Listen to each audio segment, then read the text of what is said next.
ஸ்ரீராமகிருஷ்ணரின் அமுத மொழிகள் பாகம் 2. ஸ்ரீராமகிருஷ்ணருக்கும் அவரது பக்தர்களுக்கும் இடையே நடைபெற்ற உரையாடல். ஞாயிறு மார்ச் 5, 1882. குருதேவரை காண மகேந்திரநாத் குப்தர் 3ஆம் முறையாக சென்றார். வராக நகரில் உள்ள தன் சகோதரியின் வீட்டில் மா தங்கியிருந்த காலம் அது. ஸ்ரீராமகிருஷ்ணரை சந்தித்ததிலிருந்து மாவுக்கு எப்போதும் அவரை பற்றிய சிந்தனைதான். எப்போதும் அந்த ஆனந்தமயமான மூர்த்தியை தரிசித்துக் கொண்டிருப்பது போலவும் அவரது அமுத மொழிகளை கேட்டுக் கொண்டிருப்பது போலவும் அவருக்கு தோன்றும். இந்த எளிய மனிதர் எப்படி இந்த ஆழ்ந்த தத்துவங்களை எல்லாம் கற்றார், எப்படி புரிந்து கொண்டார் என்ற கேள்வி மாவின் மனதில் எழுந்த வண்ணம் இருந்தது. இவ்வளவு ஆழமான விஷயங்களை இவ்வளவு எளிமையாக யாரும் விளக்கி இதுவரை அவர் கேட்டதில்லை. மீண்டும் அவரிடம் எப்போது போவேன், அவரை எப்போது காண்பேன் என்பதே இரவு பகல் அவரது சிந்தனையாக இருந்தன.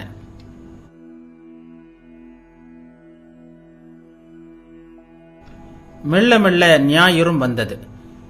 வராக நகரை சேர்ந்த நேபாள் பாபுவுடன் மா தக்ஷிணேஸ்வர கோவிலை அடைந்தார். மாலை 3 அல்லது 4 மணி இருக்கும். முன்பு பார்த்த அதே அறையில் குருதேவர் சிறிய கட்டிலின் மீது உட்கார்ந்திருந்தார். ஞாயிறு விடுமுறை நாள் ஆதலால் குருதேவரை தரிசிக்க பக்தர்கள் வந்திருந்தார்கள். அவர்களுடன் மாவிற்கு அறிமுகம் இல்லை. எனவே அவர் அறையின் ஒரு மூலையில் சென்று அமர்ந்தார். குருதேவர் மலர்ந்த முகத்துடன் பக்தர்களோடு பேசிக் கொண்டிருந்தார். 19 வயதான ஒரு வாலிபரை பார்த்த வண்ணம் ஆனந்தத்தால் பூரித்தபடி குருதேவர் பேசிக் கொண்டிருந்தார். அந்த இளைஞரின் பெயர் நரேந்திரர், கல்லூரி மாணவர். சாதாரண பிரம்ம சமாஜத்திற்கு அடிக்கடி சென்று வருபவர். ஆற்றலும் உறுதியும் மிக்க பேச்சு, ஒளி வீசும் கண்கள், பக்தனுக்குரிய தோற்றம் அவருடையது. பேச்சு சுகபோக நாட்டத்தில் ஊறி கிடக்கின்ற உலகியல் மனிதர்களை பற்றியதாக இருந்தது. மா ஊகித்து உணர்ந்தார். இறைவனை நாடுபவர்களையும் தர்ம வழியில் நடப்பவர்களையும் இந்த உலகியல் மனிதர்கள் நிந்திக்கிறார்கள். உலகில் எவ்வளவோ துஷ்டர்கள் உள்ளார்கள், அவர்களுடன் எவ்வாறு நடந்து கொள்வது என்பது பற்றியெல்லாம் பேச்சு நடந்து கொண்டிருந்தது. ஸ்ரீராமகிருஷ்ணர் நரேந்திரரிடம் பேசினார். நரேந்திரா, நீ என்ன நினைக்கிறாய்? உலகியல் மக்கள் எவ்வளவோ இகழ்ந்து பேசுகின்றனர். ஆனால் ஒன்று, யானை போகும்போது அதன் பின்னால் எத்தனையோ மிருகங்கள் எப்படியெல்லாமோ கூச்சலிடுகின்றன. யானை திரும்பி கூட பார்ப்பதில்லை. உன்னை யாராவது இகழ்ந்து பேசினால் அவர்களை பற்றி நீ என்ன நினைப்பாய் என்று கேட்டார். அதற்கு நரேந்திரர், நாய் குறைக்கிறது என்று நினைப்பேன் என்று கூறினார். ஸ்ரீராமகிருஷ்ணர் சிரித்துக் கொண்டே, வேண்டாமடா, அவ்வளவு தூரம் போகாதே என்றார். எல்லோரும் சிரித்தனர். கடவுள் எல்லா உயிரிலும் இருக்கிறார். ஆனால் நல்லவர்களுடன் நெருங்கி பழகலாம். கெட்டவர்களை கண்டால் தூர விலகி நிற்க வேண்டும். புலியிலும் நாராயணன் இருக்கிறார். அதற்காக யாரும் புலியை கட்டி தழுவிக் கொள்ள முடியாது. எல்லோரும் சிரித்தார்கள். புலியும் நாராயணன் தானே, அதைக் கண்டு ஏன் ஓட வேண்டும் என்று நீ கேட்கலாம். புலி வருகிறது, ஓடிவிடு என்று கூறி எச்சரிக்கிறார்களே, அவர்களும் நாராயணன் தானே. அவர்களுடைய வார்த்தைகளை ஏன் கேட்கக்கூடாது என்பதுதான் என் பதில். ஒரு கதை சொல்கிறேன் கேள். ஒரு காட்டில் சாது ஒருவர் வாழ்ந்து வந்தார். அவருக்கு பல சீடர்கள். ஒரு நாள் அவர் தமது சீடர்களிடம், கடவுள் எல்லோரிலும் இருக்கிறார், எனவே எல்லோரையும் வணங்குங்கள் என்று உபதேசம் செய்தார்.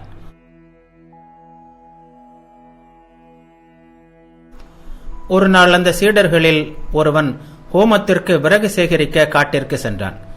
அப்போது, யார் எங்கிருந்தாலும் எல்லோரும் ஓடிவிடுங்கள், ஓடிவிடுங்கள், மத யானை ஒன்று வருகிறது என்று யாரோ உரத்த குரலில் சத்தமிடுவது கேட்டது. எல்லோரும் ஓடினார்கள். ஆனால் சீடன் ஓடவில்லை.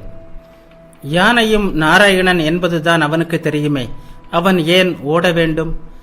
எனவே அங்கேயே நின்று கொண்டு கைகூப்பிய வண்ணம் நாராயணனை துதித்தபடி போற்றத் தொடங்கினான். யானைப்பாகன் ஓடுங்கள் ஓடுங்கள் என்று கத்திக்கொண்டு வந்தான். சீடன் அதை பொருட்படுத்தவில்லை. நின்ற இடத்திலேயே நின்று கொண்டிருந்தான். கடைசியில் மத யானை துதிக்கையால் அவனை தூக்கி வீசி எறிந்துவிட்டு போய்விட்டது. உடல் முழுவதும் காயங்களுடன் சீடன் மூர்ச்சித்து விழுந்தான். இந்த செய்தியை கேட்டு குருவும் மற்ற சீடர்களும் விரைந்து சென்று அவனை ஆசிரமத்திற்கு தூக்கி வந்து சிகிச்சை அளித்தார்கள். சிறிது நேரத்தில் அவனுக்கு சுய நினைவு திரும்பியது. அப்போது சீடர்களுள் ஒருவன் அவனை பார்த்து, ஆமாம், மத யானை வருகிறது என்பதை கேட்டும் நீ ஏன் ஓடவில்லை என்று கேட்டான்.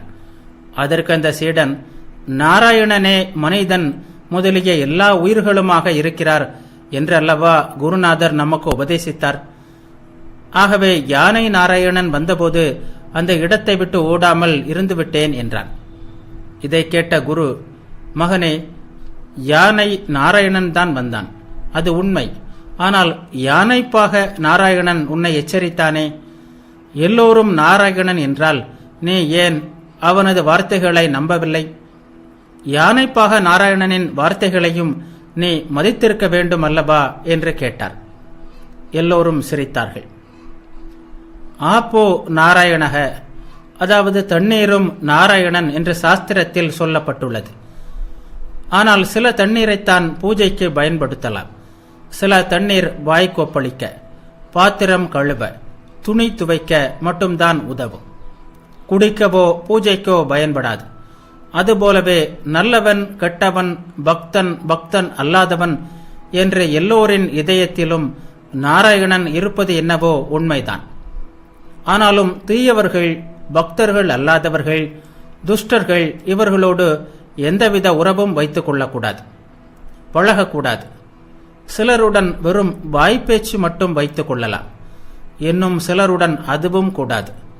இத்தகைய மனிதர்களிடமிருந்து விலகியே வாழ வேண்டும் என்று ஸ்ரீராமகிருஷ்ணர் கூறினார்.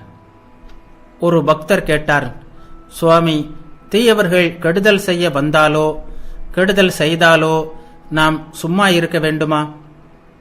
ஸ்ரீராமகிருஷ்ணர் கூறினார், உலகில் வாழ நேரும்போது தீயவர்களிடமிருந்து நம்மை காத்துக்கொள்ள சிறிது தமோ குணத்தை காட்டுவது அவசியம்தான்.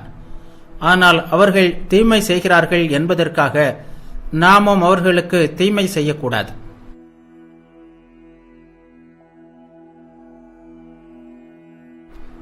சில சிறுவர்கள் புல்வெளியில் மாடு மேய்த்து கொண்டிருந்தார்கள். அங்கே கொடிய விஷப்பாம்பு ஒன்று வசித்து வந்தது. பாம்பிடமுள்ள பயத்தால் எல்லோரும் மிகவும் எச்சரிக்கையாக இருந்தார்கள். ஒரு நாள் பிரம்மச்சாரி ஒருவர் அந்த புல்வெளி வழியாக சென்றார். மாடு மேய்க்கும் பிள்ளைகள் அவரிடம் ஓடி சென்று, சுவாமி, அந்த வழியாக போகாதீர்கள், அந்த பக்கம் ஒரு கொடிய விஷப்பாம்பு இருக்கிறது என்று சொன்னார்கள். அதற்கு அந்த பிரம்மச்சாரி, பிள்ளைகளே, அது இருந்துவிட்டு போகட்டும், அதனிடம் எனக்கு பயமில்லை, எனக்கு மந்திரம் தெரியும் என்று சொல்லிவிட்டு தொடர்ந்து நடக்கலானார். பயத்தினால் அந்த சிறுவர்கள் யாரும் அவருடன் செல்லவில்லை. யாரோ வருவதைக் கண்ட பாம்பு படமெடுத்தபடி சீறிக்கொண்டு வேகமாக ஓடி வந்தது. பாம்பு பிரம்மச்சாரியை நெருங்கியதும் அவர் ஒரு மந்திரத்தை உச்சரித்தார். அவ்வளவுதான். சிறி வந்த பாம்பு மண்புழுவை போல் அவரது காலடியில் வீழ்ந்தது. பிரம்மச்சாரி அதை பார்த்து, நீ ஏன் இப்படி மனிதர்களை துன்புறுத்தி கொண்டு திரிகிறாய்? வா, உனக்கு ஒரு மந்திரம் கற்றுத்தருகிறேன். இந்த மந்திரத்தை நீ ஜெபம் செய்தால் பகவானிடம் உனக்கு பக்தி ஏற்படும். நீ அவரை பெறுவாய்.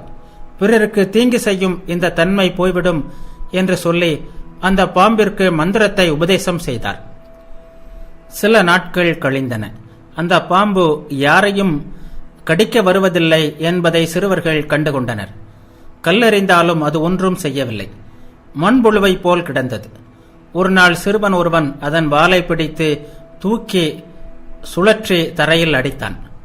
அதன் வாயிலிருந்து இரத்தம் பீரிட்டது.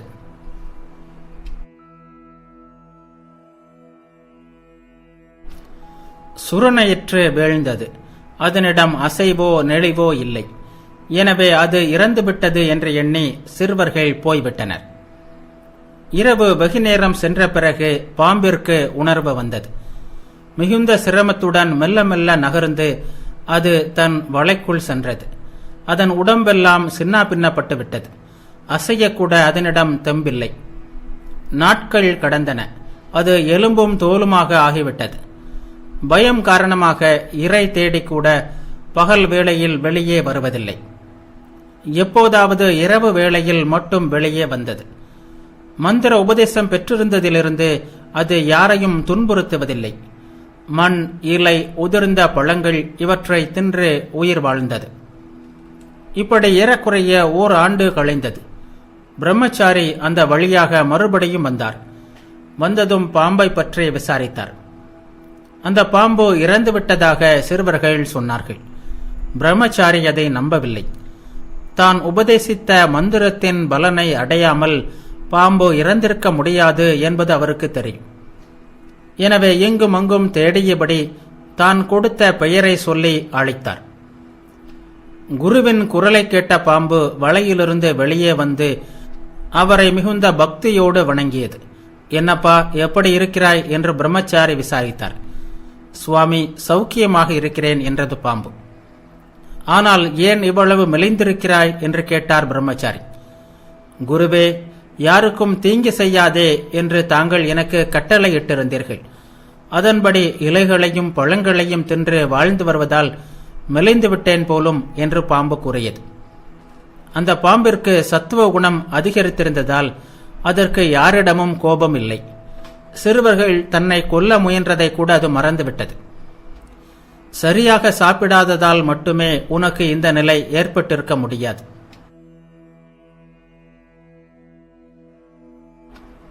கண்டிப்பாக வேறு ஏதோ காரணம் இருக்க வேண்டும். சற்று யோசித்துப்பார் என்று பிரம்மச்சாரி கூறினார். சிறுவர்கள் தன்னை தரையில் அடித்தது அப்போதுதான் பாம்பின் நினைவிற்கு வந்தது.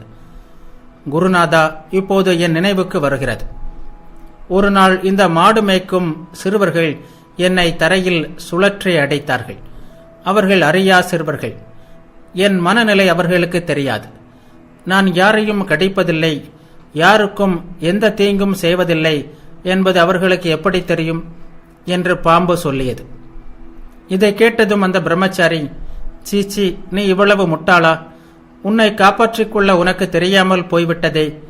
மற்றவர்களை கடிக்காதே என்று சொன்னேனே தவிர சீராதே என்று சொல்லவில்லையே. சீறி அவர்களை ஏன் பயமுறுத்தவில்லை என்றார். தீயவர்களிடம் சீர வேண்டும். அவர்கள் நமக்கு தீங்கு செய்யாமல் இருப்பதற்காக அவர்களை பயமுறுத்த வேண்டும். ஆனால் அவர்கள் மீது ஒரு நாளும் விஷத்தை செலுத்திவிடக்கூடாது. தீமை செய்யக்கூடாது. இறைவனது படைப்பில் மனிதர்கள், மிருகங்கள், செடி கொடிகள் என்ற பல்வேறு உயிரினங்கள் உள்ளன.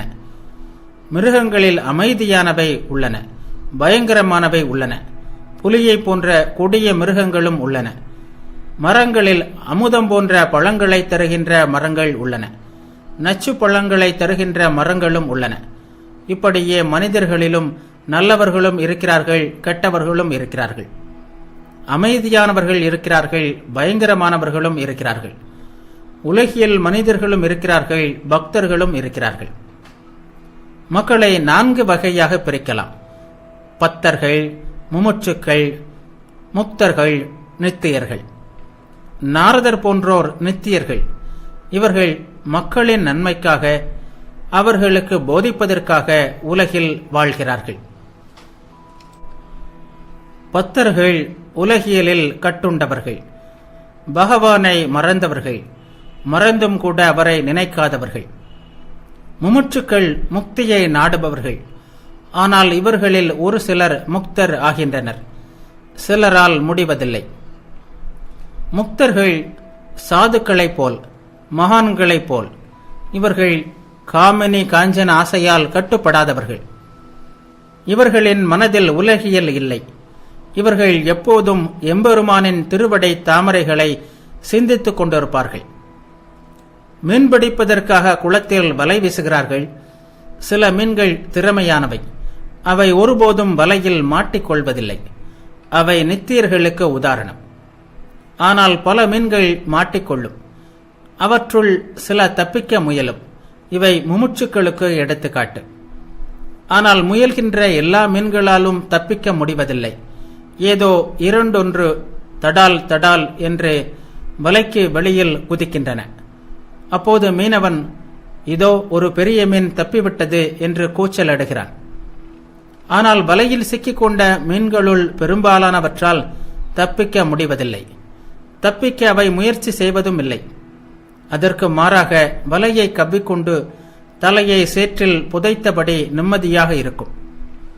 இனி ஒரு பயமும் இல்லை, நாம் சுகமாக இருக்கிறோம் என்று நினைத்துக் கொள்ளும்.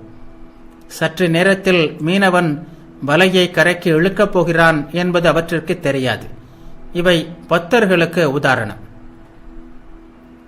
பத்தர்கள் காமினி காஞ்சனத்தில் கட்டுண்டவர்கள், கையும் காலும் கட்டப்பட்டவர்கள். காமினி காஞ்சனத்தால் தான் வாழ்க்கையில் இன்பம் கிடைக்கும் என்று நினைக்கிறார்கள். இவர்களுக்கு கடவுள் பயமே கிடையாது. அந்த இன்பத்திலேயே அழிவும் இருக்கிறது என்பது அவர்களுக்கு தெரிவதில்லை. பத்தன் சாகும்போது அவனது மனைவி, ஐயோ நீ போகிறாயே, எனக்கு என்ன வழி செய்திருக்கிறாய் என்று புலம்புவாள். அப்பப்பா, இந்த மாயைதான் எப்படிப்பட்டது!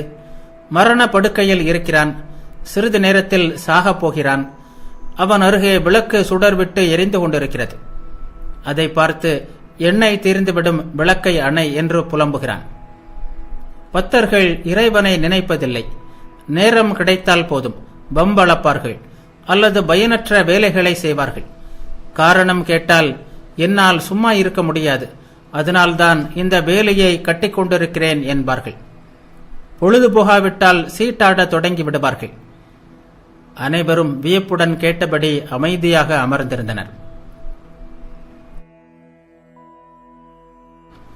ஒரு பக்தர் கேட்டார், சுவாமி, இப்படிப்பட்ட இல்லறத்தான் கடை தேர வழியே இல்லையா? ஸ்ரீராமகிருஷ்ணர் கூறினார், நிச்சயமாக இருக்கிறது. அவ்வப்போது சத்சங்கம் வேண்டும். அவ்வப்போது தனிமையில் வாழ்ந்து இறைவனை சிந்திக்க வேண்டும். அதோடு ஆராய்ச்சி செய்ய வேண்டும். எனக்கு பக்தியும் நம்பிக்கையும் கொடு என்று ஆண்டவனிடம் பிரார்த்தனை செய்ய வேண்டும். நம்பிக்கை ஏற்பட்டு விட்டால் எல்லாமே ஆகிவிட்டது. நம்பிக்கையை தவிர வேறு எதுவும் வேண்டியதில்லை. கேதாரை பார்த்து கூறினார், நம்பிக்கை எவ்வளவு வலிமை வாய்ந்தது என்பதை கேள்விப்பட்டதில்லையா? புராணத்தில் இவ்வாறு சொல்லப்பட்டிருக்கிறது. பூரண பிரம்மமும் சாட்சாத் நாராயணனுமான ஸ்ரீராமர் இலங்கைக்கு போக பாலம் கட்ட வேண்டியிருந்தது. ஆனால் அனுமனோ ராமநாமத்தில் வைத்த நம்பிக்கையால் ஒரே தாவலில் கடலை தாண்டிவிட்டார். அவருக்கு பாலம் தேவைப்படவில்லை. எல்லோரும் சிரித்தனர். ஒருவனுக்கு கடலை கடந்து செல்ல வேண்டியிருந்தது. விபீஷணர் ஓர் இலையில் ராமநாமத்தை எழுதி அதை அவனது ஆடையின் ஒரு முனையில் முடிந்தார். பிறகு அவனிடம், பயப்படாதே, நம்பிக்கையோடு தண்ணீரின் மேல் நட. ஆனால் ஒன்று, நம்பிக்கையை இழந்தாயானால் அந்த கணமே நீரில் மூழ்கி விடுவாய் என்று கூறினார். அந்த மனிதனும் கடலின் மீது எளிதாக நடந்து சென்று கொண்டிருந்தான். அப்போது துணியின் முனையில் முடிந்திருப்பது என்னவென்று பார்க்க அவனுக்கு மிகுந்த ஆவல் உண்டாயிற்று. முடிச்சை அவிழ்த்து பார்த்தான். அங்கே வெறும் ராமநாமம் எழுதப்பட்டிருந்தது. இது என்ன, வெறும் ராமநாமம் தானே எழுதியிருக்கிறது என்று நினைத்தான். சந்தேகம் வந்தது. மறுகணமே கடலில் மூழ்கிவிட்டான். இறை நம்பிக்கை உள்ளவன் பசு கொலை, பிராமணர் கொலை, பெண் கொலை போன்ற கொடிய பாவங்களை செய்திருந்தாலும் இறைவன் மேலுள்ள நம்பிக்கையின் வலிமையினால் பாவத்திலிருந்து விடுபட முடியும். இனி இத்தகைய கொடிய செயல்களை செய்ய மாட்டேன் என்று அவன் உறுதியாக இறைவனிடம் சொன்னால் போதும். எதற்கும் பயப்பட வேண்டியதில்லை. இவ்வாறு பேசிய பின் குருதேவர் பாடினார். தேவி, உன் பெயரை துர்கா, ஸ்ரீ துர்கா என்று நான் ஓதிய வண்ணம் ஆவியை விடுத்தால் ஏழையேன் என்னை அணுகுமோ தீவினை கூட்டம்? பாவமே நிறைந்த பாதகன் எனினும் பைரவி, நின் திருப்பாதம் மேவுவேன். பிறவி பெருந்தளை மாற்றி விடுதலை நல்குவாய் என்றோ? அன்னையின் கருவில் சிசுவினை கொன்றேன், அந்தணன் ஆருயிர் கவர்ந்தேன், கன்னியை மாய்த்தேன், பசுவை புரிந்தேன், கள்ளினை பருகினேன். எனினும் நின் அருள் பெயரின் உறுதியினாலே நிந்தையும் கவலையும் நீங்கி மன்னிய பிரம்ம பதத்தையும் அடைய வாய்ப்பினை பெற்று நான் உய்வேன் என்று பாடினார். நரேந்திரரை சுட்டிக்காட்டி குருதேவர் பேசலானார். இந்த பையனை பாருங்கள், இங்கே இப்படி அமர்ந்திருக்கிறான். சுட்டி பையன் தன் தந்தையின் அருகில் இருக்கும்போது அப்படியே மரியாதைக்காரனாக இருப்பான். முற்றத்தில் விளையாடப் போய்விட்டால் ஆளே மாறிவிடுவான். இவர்கள் நித்திய சித்தர் கூட்டத்தை சேர்ந்தவர்கள். சம்சாரத்தில் ஒருபோதும் கட்டுப்படுவதில்லை. சற்றைய வயது வந்ததும் விழிப்புணர்வு பெற்று விடுகிறார்கள். இறைவனை நாடி சென்று விடுகிறார்கள். இவர்கள் உலகிற்கு வருவது பிறருக்கு போதிப்பதற்காகவே. உலகப் பொருட்கள் எதுவும் இவர்களுக்கு இன்பம் தருவதில்லை. இவர்கள் ஒருபோதும் காமினி காஞ்சனத்தில் பற்று வைப்பதில்லை. ஹோமா என்னும் பறவையை பற்றி வேதங்கள் பேசுகின்றன. இந்த பறவை வானத்தில் மிக உயரத்தில் வாழ்கிறது. வானத்திலேயே முட்டையிடுகிறது. அந்த முட்டை அதிக உயரத்திலிருந்து விழுவதால் கீழே வருவதற்கு பல நாட்கள் ஆகும்.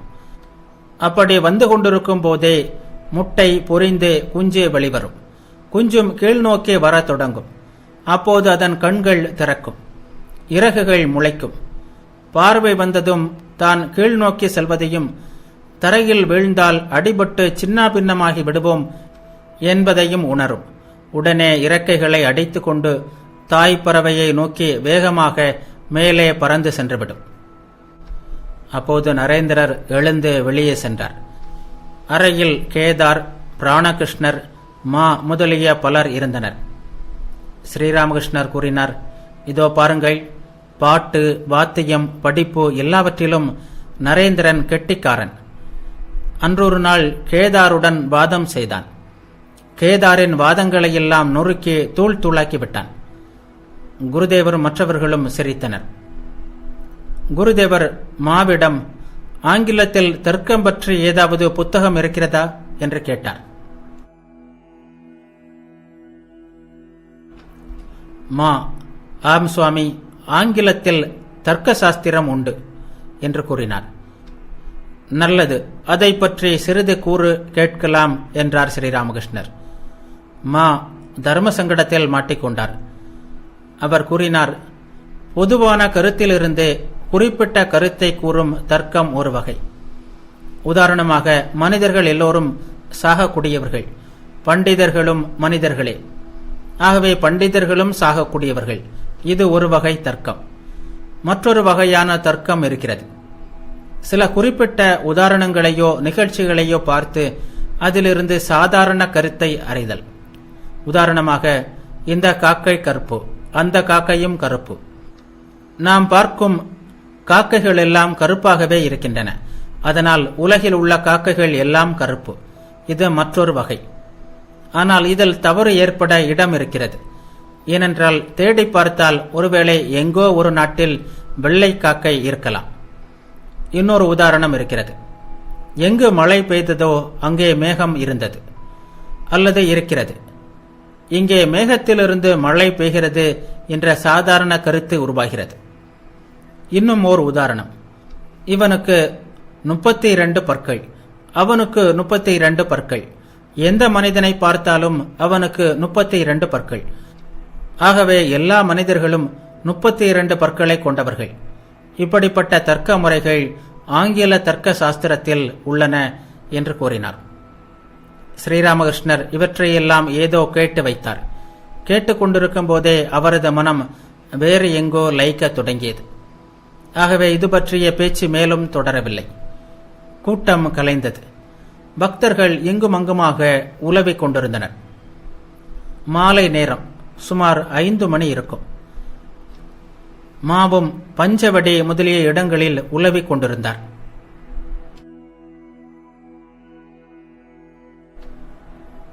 அப்போது ஸ்ரீராமகிருஷ்ணருடைய அறையின் வடக்கில் உள்ள சிறிய வராந்தாவில் ஓர் அற்புத நிகழ்ச்சி நடந்து கொண்டிருந்தது.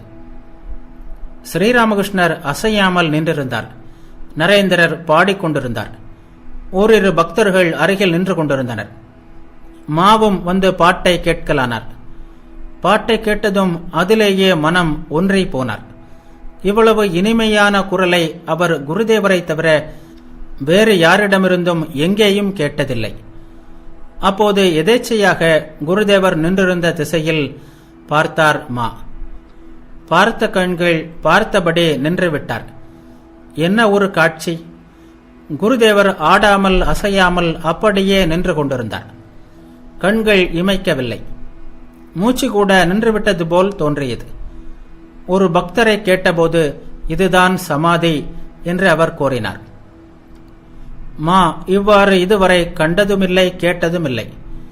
வியந்து போன அவர், இறைவனை சிந்திப்பதன் மூலம் ஒருவர் இவ்வளவு தூரம் புற நினைவை இழந்துவிட முடியுமா என்ன? எவ்வளவு ஆழ்ந்த பக்தியும் நம்பிக்கையும் இருந்தால் இந்த நிலை ஏற்படும் தெரியவில்லையே என்று நினைத்தார். நரேந்திரர் பாடிய பாடலின் வரிகள் இவ்வாறு இருந்தது. சிந்தனை செய் மனமே ஸ்ரீ ஹரியை தினமே, சந்ததம் அடியவர் சிந்தனையில் இணைக்கும் தத்துவ மூர்த்தியை வித்தகனை, சிந்தனை செய் மனமே ஸ்ரீ ஹரியை தினமே. இந்த வரிகளை நரேந்திரர் பாடியபோது குருதேவரின் திருமேனி ஒரு முறை நடுங்கியது. மயிர் சிலிர்த்தது. கண்களிலிருந்து ஆனந்த கண்ணீர் தாரை தாரையாக வழிந்தது. இடையிடையே அவர் எதையோ பார்த்து ஆனந்த புன்னகை புரிந்தார். ஆயிரம் ஆயிரம் நிலைவினை மிஞ்சும் அருட்சுடர் பொங்கும் பரம்பொருளின் ஒப்பற்ற அழகை அவர் தரிசிக்கிறாரா? இறைவனின் உணர்வு மைய ரூப தரிசனம் இதுதானா?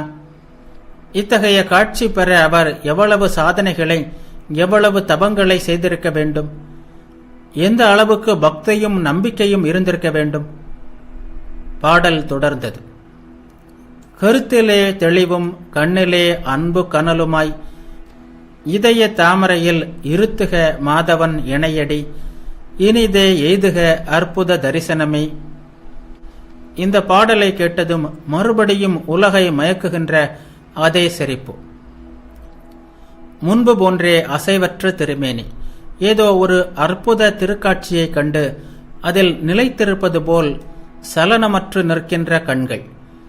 அந்த அற்புத திருக்காட்சி தந்த பேரானந்த பெருவெளியில் மிதப்பது போன்ற ஒரு நிலை. பாட்டு முடியும் தருணம் வந்தது. நரேந்திரர் பாடினார். பூரண ஞானமும் பூரண அன்பும் பொருந்திய பரம தயாபரனை சேருக, பரவச பேரின்ப ரசத்தில் மூழ்குக, நித்தியம் மூழ்குகவே என்று நரேந்திரர் பாடினார். குருதேவரின் சமாதி நிலையையும் பரவச பேரின்ப நிலையையும் என்றும் அழியா சித்திரங்களாக உள்ளத்தில் தாங்கியவாறு மா வீடு திரும்பினார். இதயத்தை இழக்கி இனிமை பொழியும் அந்த பாடல் வரிகள் அவரது இதயத்தில் எதிரொலித்தன. பேரின்ப ரசத்தில் மூழ்குக, நித்தியம் மூழ்குகவே என்ற வரிகள் மீண்டும் மீண்டும் அவரது காதுகளில் ஒலித்துக் கொண்டிருந்தன.